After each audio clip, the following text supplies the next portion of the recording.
Good morning, students. Today I am going to give my lecture for +1 Political Science. Name of the chapter is Rights given in the Indian Constitutions.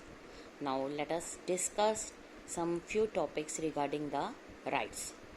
Rights of accused. हमारा जो constitution है ensure करता है कि जो person है accused of various offences और उसको सफिशिएंट प्रोटेक्शन मिलनी चाहिए. वो we often tend to believe that anyone who is जिसको सम चार्ज किया जाता है कि अगर उसने ऑफेंस करने में उसकी गिल्टी है, नो वन गिल्टी एक्सेप्ट नहीं करता अनलेस जब कोर्ट ये फाउंड नहीं करती कि जो पर्सन है उसकी गिल्टी ऑफ ऑफेंस है. इसलिए ये नेसेसरी है कि अगर एक पर्सन को accused of any crime should get adequate opportunity to defend himself और हरसेल्फ, यानी कि वो लॉयर कर सकता है. कॉन्स्टिट्यूशन में प्रोविज़न है जब तक उसका क्राइम प्रूव नहीं होता तो उसके खिलाफ प्रूफ नहीं मिलते वो अपना केस लड़ सकता है. कॉन्स्टिट्यूशन ने 3 राइट्स हमें प्रोवाइड किए हैं. No person should be punish for the same offence more than once. अगर एक बंदे ने गलती करी है, उसको कोर्ट की तरफ से पनिशमेंट मिल गई है, उसी गलती के लिए उसको बार बार पनिशमेंट नहीं मिल सकती. No law shall declare any action as illegal from a back date and no person shall be asked to give evidence against himself or herself. ये कुछ हमें राइट्स मिले हैं सिक्योरिटी के, ठीक है, एक्यूज्ड के लिए.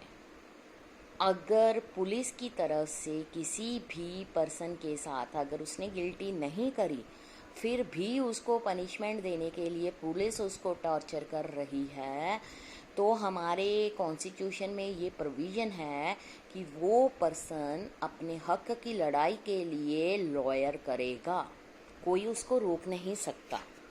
नेक्स्ट आ जाइए बेटा. Right against exploitation. एक्सप्लॉयटेशन का मतलब होता है किसी के साथ बहुत बुरा करना. जो हमारी कंट्री है, there are millions of people who are underprivileged, ठीक है. They may be subjected to exploitation by their fellow human things. इसमें एक है हमारी कंट्री में जो एक्सप्लॉयटेशन वो दिखाई दे रही है, वो है beggar, force labour without payment. उसके अलावा another closely related term of exploitation है buying and selling of human being and using them as slaves. यानी कि इसको क्या कहते हैं, इसको एक पर्टिकुलर नाम दिया गया है जिसमें मतलब हम ह्यूमन बीइंग्स को खरीदते हैं, बेचते हैं. These prohibited under the constitution. Force labour जो है वो इम्पोज की गई है लैंडलॉर्ड्स, मनी लैंडर्स और अदर हेल्दी पर्सन्स, वो पास्ट में से चली आ रही है. सब form of bonded labour still continue in the country, specially in brick kiln work. अब इसको ये कह दिया गया है कि ये एक क्राइम है अगर कोई भी पर्सन ब्रिक किल्न वर्क में अगर ज़बरदस्ती किसी से काम करवाता है तो उसको पनिशमेंट मिल सकती है. यहाँ देखिए बेटा, एक पिक्चर बनी हुई है. इसको फंडामेंटल राइट्स कौन सा है जो इन दिस फोटोग्राफ में डिपिक्ट किया है. ये फंडामेंटल राइट है exploitation of children under the age of 14 years, उनको काम पे लगाना. कॉन्स्टिट्यूशन जो है वो फॉरबिड करता है employment of children below the age of 14 years in dangerous jobs like factories, mines, ठीक है. चाइल्ड लेबर जो है उसको इलीगल कहा गया है. राइट टू एजुकेशन जो है वो एक फंडामेंटल राइट बन गया है चिल्ड्रन के लिए। राइट एंड अगेंस्ट एक्सप्लॉयटेशन जो है इस टर्म में बहुत ज़्यादा मीनिंगफुल हो चुका है।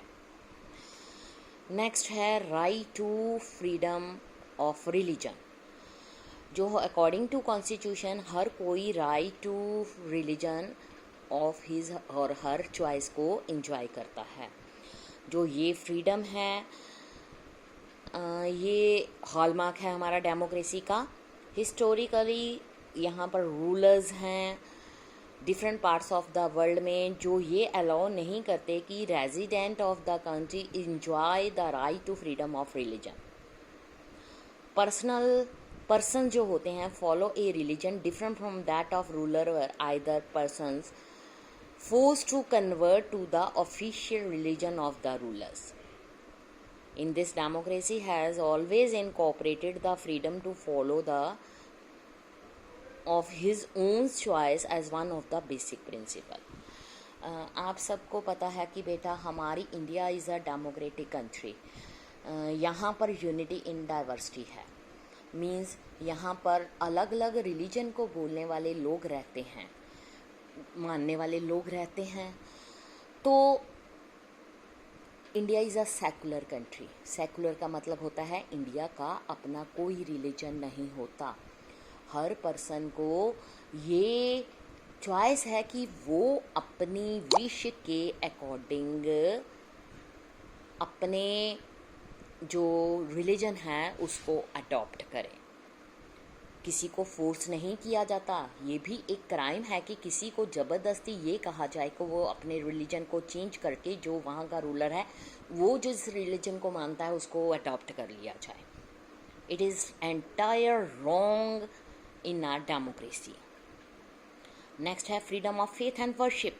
India everyone is to free to choose their religion and practice the freedom of religions. इसमें आ जाता है include the freedom of consecutive means that a person may choose any religion or may choose follow any religion. Freedom of religion include क्या करता है, किसी भी religion को अडॉप्ट किया जा सकता है। ठीक है, तो इसके अकॉर्डिंग इसमें ये नहीं होता हम जो भी रिलीजन को अडॉप्ट करते हैं उसके अकॉर्डिंग अलग अलग जगह पर जाना पड़ता है, लाइक मॉस्क, गुरुद्वारा, टेम्पल्स वगैरह। ठीक है, जो गवर्नमेंट है वो किसी भी रिलीजन में इंटरफेरेंस नहीं कर सकती, ये एक सोशल ईवल है। अगर हम बात करें तो गवर्नमेंट जो है इसमें बैन कर रही है, और जैसे सती प्रथा, ह्यूमन सैक्रिफाइस, इन सब पर बैन लगाया जा रहा है। जो ये रिस्ट्रिक्शंस हैं इनको अपोज करने वालों के खिलाफ क्रिमिनल केस फाइल किए जाते हैं। इसलिए ये हर किसी का राइट है, right to freedom of religion, लेकिन कुछ लिमिटेशन के अकॉर्डिंग राइट टू जो फ्रीडम है वो दिया गया है। कई बार टेंशन्स हो जाती हैं रिलीजन्स में, तो गवर्नमेंट जो है वो इन पर रिस्ट्रिक्शंस को इम्पोज कर सकती है।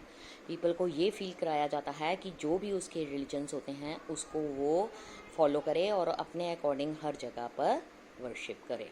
कोई भी किसी के रिलीजन को बुरा नहीं कह सकता और ना ही किसी को अपोज कर सकता है कि वो उसके रिलीजन्स को अडॉप्ट करे। कॉन्स्टिट्यूशन इसको अलाउ नहीं करता। ये था आज का टॉपिक। Thank you.